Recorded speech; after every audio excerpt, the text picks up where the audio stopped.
Assalomu alaykum. Kanalimizni kuzatuvchilari, mehmonlari kanalimizga xush kelibsiz. Yana bir yangi darslik bilan sizlar bilan ko'rishib turganimdan juda ham xursandman. Bu safar qosh koketkali ko'ylakni tikilishini ko'rib chiqamiz. Mana bu o'lchamlari 3 metr shtabel materialdan ko'ylak va lozim uchun foydalandim. Avval andazasini chizib ko'rsatishga harakat qilaman. Yelka kengligimiz 38, 2 ga bo'ldik va 1 sm chok haqi bilan belgilab oldik. Bo'yin o'yinini kengligini 9 sm qildik. Yelkani qiyaligi 3 sm chiziq tortib olamiz. Oldi o'yindimizning chuqurligini 17 sm o'lchadi klientim. Mana shu joydan ko'krak uzunligi 25 ga belgi qo'yamiz va ko'krak alanani 4 ga bo'lib 1 sm chok haqi bilan belgilaymiz. Bro'ymamizning chuqurligini 21 sm qildim. Chizib oldim. Etakni xohlasangiz to'g'ri tushiring, xohlasangiz biroz kengaytiring, buni farqi yo'q. Oldi o'yinini yumaloq qilib chizib oldim va shu o'yindan keyin xohlasangiz 5, 4, 3, 2 santimetrgacha ham masofani belgilab olishingiz mumkin. Chekkadan 12 ni belgiladim. Belgilagan 5 santimetr bu koketkani eni hisoblanadi. 12 bilan yarmo shaklida tutashtirib oldim va shu chiziqdan keyin yuqoriga 5 santimetrdan o'lchab chiqdim. Belgilarimizni bir-biriga tutashtirib chizib olamiz. Agar bu koketka sizga enlilik qilsa, biroz toraytirib olishingiz ham mumkin. Masalan, 4 santimetrga. Buni ham chizib ko'rsataman.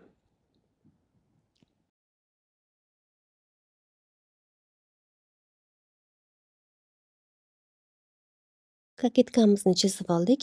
Endi oldi o'yindimizga shakl berib olishimiz kerak. Mana bu shaklni chizdim. Pastki qismining kengligi 7 santimetrga teng bo'ldi, yuqorisi 9 edi. Chiziqlarimni tiniq qilib chizib oldim va shu chiziqlarim bo'ylab kesib chiqaman. Orqa tarafimizni bichishda shu andazamizni o'zidan foydalandim. Hamma joyini bir xil qilib bostirib oldim. Faqat yelkani 2 santimetr qiyalikda qildim. Kimgadir shu variant qulay, kimgadir 3 santimetr qiyalatib, oldiga 1 santimetr o'tkazib tikish qulay. Sizga qaysi variant oson bo'lsa, o'sha variantdan foydalanishingiz mumkin. Bro'ymani ham oldiga nisbatan orqani biroz sayozroq qildim. Koketkani yakuniy qismini belgilab qo'ydim. Chunki mana shu joyda koketka bo'lish kerak orqa tarafda ham. Mana bu belgi qo'ygan joyimizdan koketka hosil qilib olamiz. To'g'ri chiziq tortdim. Bo'yin o'yindimizni chizib qo'yamiz. 9 santimetr o'lchadim va 3-4 santimetr chuqurlikda qilib chizib olishingiz mumkin. Kesib chiqamiz.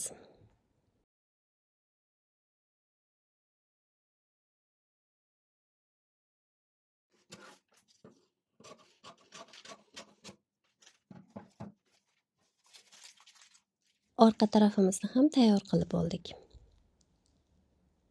Endi orqa va oldi taraflarimizdagi koketkalarimizni ajratib olamiz. Oldi o'yindimizni ham kesib chiqamiz.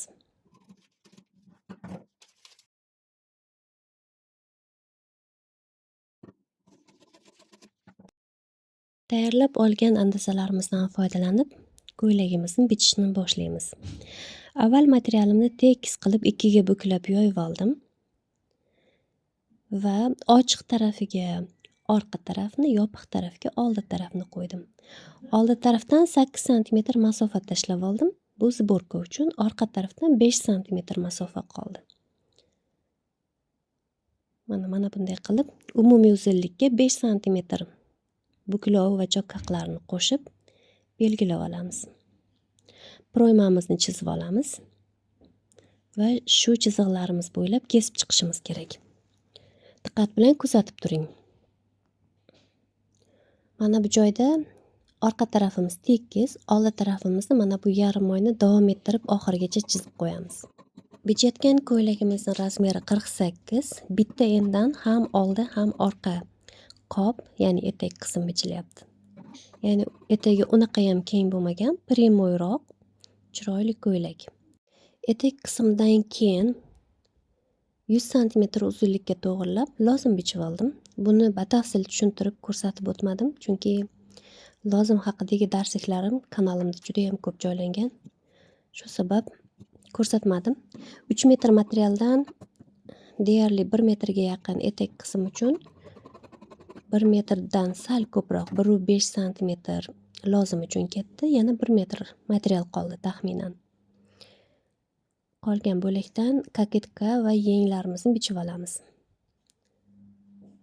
Yeng uchun buklov hosil qilib oldim. Buklovimning kengligi 20 santimetr kenglikda. Yengimizning uzunligi 18, chok haqlarini qo'shib uzunlikni belgilab oldim. Chok va buklov haqlarini qo'shib. Endi chekkadan 3 santimetr o'lchadim va proymaning chuqurligini o'lchab oldim. Proymam 21 santimetr. Yengimizning uchini kengligini 18 qildim va oddiygina yeng bichib oldim. O'rtasiga belgi qo'yib qo'ydim. Ochiq holatda mana bu tarafdan ozgina kesib oldim. Shu taraf ko'ylagimizning oldi tomoniga to'g'ri kelishi kerak. Odatda bo'rtib chiqib qolmasligi uchun shunday qilib kesib qo'yamiz. Endi orqa va oldi koketkalarimga yetadigan miqdorda materialimga flizelin yopishtirib oldim. Mana oldi koketkamizni bostirib chizib chiqdim ikkiga qatlab. Uzunligiga va eniga 1 santimetrdan chok haqi berib qo'ydim. Orqa koketkamizni ham xuddi shunday qilib bostirib bichib olamiz. Eniga va uzunligiga chok haqi beramiz. Yelka tarafga bermaymiz chok haqi. Shu chiziqlarimiz bo'ylab kesib chiqamiz. Materialimizni ortgan joydan hozirgi kesib olgan koketkalarimizga yana bir qavatdan astarlik bichib oldim. Mana bu koketkalarimiz yengimiz, etek qismimiz va lozimimiz. Ko'ylagimizni bichib nihoyasiga yetkazdik. Navbatdagi darsligimizda tikilishini kuzatamiz. Qizlar, bizda sotuvda bolalar kiyimlari kursi bor, yangi ochildi. Narxi 400 ming so'm. Darsdan mana namunalar tashladim. Kimda sotib olishga qiziqish bo'lsa, mana shu rolikning oxirida telefon raqamim ko'rsatilgan. O'sha raqamda WhatsApp va Telegram bor. Menga bog'lanishingiz mumkin yoki shu rolikning tagidagi opisaniyada Telegram kanal va gruppamizning silkasini qoldiraman. O'ylaymanki, bugungi darsimiz siz uchun foydali bo'ldi. Sizga ozgina foydasi tekkan bo'lsa, bir dona like va izohlarda fikringizni qoldiring. Kelasi videoroliklarda ko'rishgungacha Allohga omonat bo'ling, o'zingizni ehtiyot qiling.